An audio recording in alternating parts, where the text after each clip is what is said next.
Assalamualaikum warahmatullahi wabarakatuh.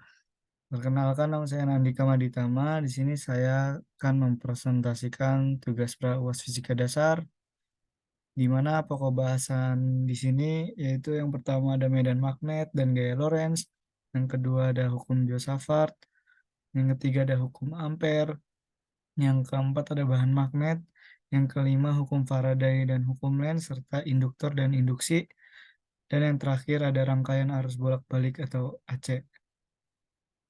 Nah, yang pertama medan magnet. Medan magnet ini yaitu daerah di sekitar benda bermagnet. Kemudian kutub magnet, daerah paling kuat magnetnya. Yang ketiga ada kutub-kutub magnet, di mana ada utara dan selatan. Yang keempat ada arah medan magnet keluar dari utara menuju S, yaitu selatan. Yang kelima ada satuan dari medan magnet itu adalah Tesla. 1 Tesla sama dengan 1 Newton per A kali M, atau sama dengan 104 Gauss. Gaya tarik-menarik atau tolak-menolak antara dua magnet terjadi karena di sekitar magnet terdapat medan magnet. Selanjutnya ada gaya Lorentz. Gaya Lorentz adalah gaya yang dialami sebuah benda bermuatan yang bergerak dalam medan magnet. Gaya ini dapat dijelaskan oleh persamaan gaya Lorentz yang ditemukan oleh fisikiawan Belanda Hendrik Lorentz. Dengan kaidah tangan kanan digunakan untuk menentukan arah gaya Lorentz, arah arus dalam kawat yang bergerak dalam medan magnet, serta arah medan magnet yang dihasilkan oleh arus listrik. Dengan menggunakan kaidah tangan, kita dapat menentukan arah gaya Lorentz yang dialami oleh partikel bermuatan yang bergerak dalam medan magnet, arah arus dalam kawat yang terkena medan magnet, atau arah medan magnet yang dihasilkan oleh arus listrik. Kemudian ada rumus dari gaya Lorentz, yaitu F sama dengan I kali B. Kemudian ada hukum Biot-Savart. Hukum Biot-Savart adalah hukum dasar dalam fisika yang menjelaskan hubungan antara medan magnet yang dihasilkan oleh arus listrik yang mengalir melalui suatu kawat.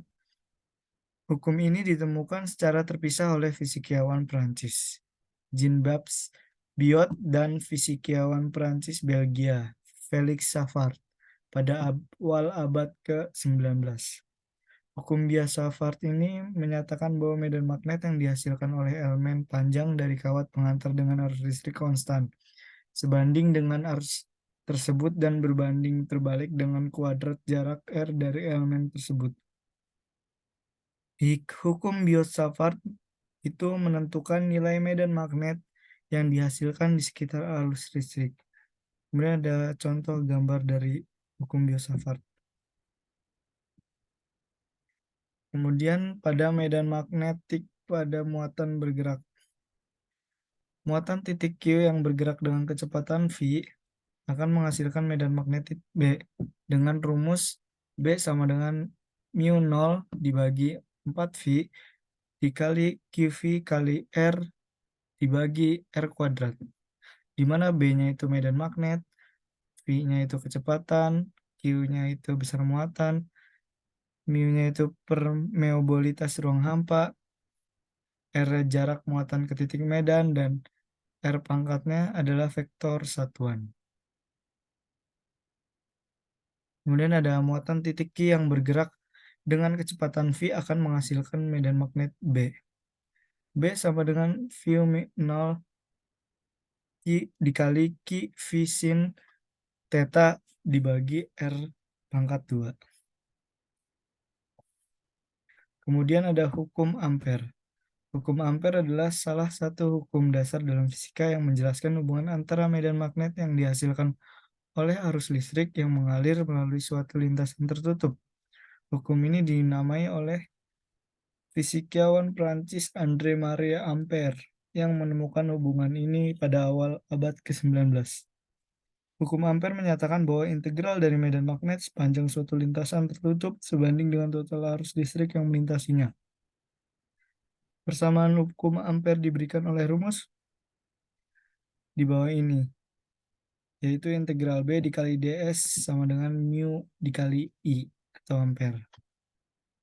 Kemudian ada medan magnetik di dalam kawat panjang beserta contoh gambar-gambarnya.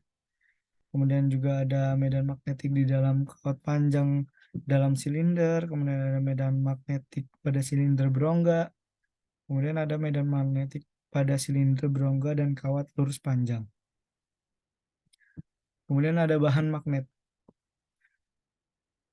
Dipol magnetik adalah batas tiap-tiap putaran tertutup atau loop dari arus listrik atau sepasang kutub sebagai dimensi sumber. Medan magnet dihasilkan oleh sebuah dipol magnet. Simpel arus itu sama dengan momen dipol magnet. Momen dipol magnet satuannya mu. Sifat magnetik makroskopik dari material adalah akibat dari momen magnet yang berkaitan dengan elektron-elektron individual. Setiap elektron dalam atom mempunyai momen magnet yang berasal dari dua sumber. Yang pertama adalah momen magnet orbital, berasal dari gerakan elektron mengelilingi inti.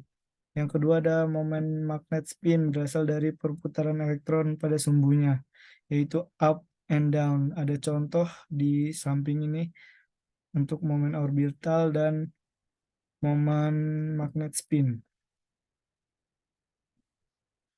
Kemudian ada pemagnetan. Magnetization atau M adalah proses ketika suatu materi ditempatkan dalam medan magnetik akan menjadi magnet. Proses magnetisasi tergantung dari jenis bahan. Sifat bahan bermagnet yaitu ada diamagnetik, ada paramagnetik, dan ferromagnetik. Di mana ferromagnetik adalah bahan medan magnet yang dapat ditarik kuat oleh magnet. Medan magnet yang pada bahan dihasilkan oleh pensejajaran dipol magnet yang menghasilkan arus pada permukaan yang sering disebut arus permukaan atau arus magnetisasi. Kemudian ada contoh gambar di sebelahnya. Selanjutnya ada hukum induksi Faraday. Hukum Faraday adalah gaya gerak listrik atau GGL sama dengan perubahan fluks magnetik persatuan waktu dengan rumus GGL sama dengan d theta dibagi dt. Kemudian untuk kawat yang terdiri dari N lilitan yang identik GGL induksi bisa dicari dengan GGL sama dengan negatif N d theta B dibagi dt. Tiga kemungkinan penyebab induksi EM yaitu A-nya berubah, B-nya berubah, dan T-nya berubah. Kemudian ada hukum Lenz. Ketika kedudukan magnet dan kumparan diam, tidak ada perubahan flux magnet dalam kumparan. Tetapi ketika kutub utara magnet digerakkan mendekati kumparan, maka timbul perubahan flux magnet. Dengan demikian, pada kumparan akan timbul flux magnet atau flux induksi yang menentang perubahan flux magnetik semula yang menembus kumparan. Oleh karena itu, arah flux induksi harus berlawanan dengan flux magnetik semula. Dengan demikian, flux total yang dilingkupi kumparan selalu konstan. Hukum Lenz yaitu jika GGL induksi timbul pada suatu rangkaian, maka arus induksi yang dihasilkan sedemikian rupa sehingga menimbulkan medan magnet induksi yang menentang perubahan flux semula. Atau arus induksi berusaha mempertahankan flux magnetik totalnya konstan. Kemudian ada contoh gambar dari gaya Lorentz di mana benda didekatkan magnet dan dijauhkan oleh magnet. Kemudian ada rangkaian arus bolak-balik atau AC. Tegangan atau arus bolak-balik adalah tegangan atau arus yang besarnya berubah terhadap waktu. Besar tegangan atau arus tergantung pada faktor cos theta atau sin theta yang rentangnya bervariasi antara min 1 sampai 1. Sehingga tegangan atau arus bolak-balik biasanya dinyatakan dalam akar kuadrat rata-rata atau tegangan atau arus efektif. Nilai RMS merupakan nilai pengukuran ditunjukkan multimeter. Kemudian ada rangkaian resistif beserta gambar dan rumusnya, di mana ini terdapat gambar dan rumus yang dihasilkan adalah I sama dengan I0 cos 2V dikali F dikali T. Kemudian ada rangkaian induktif di mana V sama dengan I kali XL. Atau XL dapat dicari yaitu omega dikali L. Atau 2V dikali F kali L.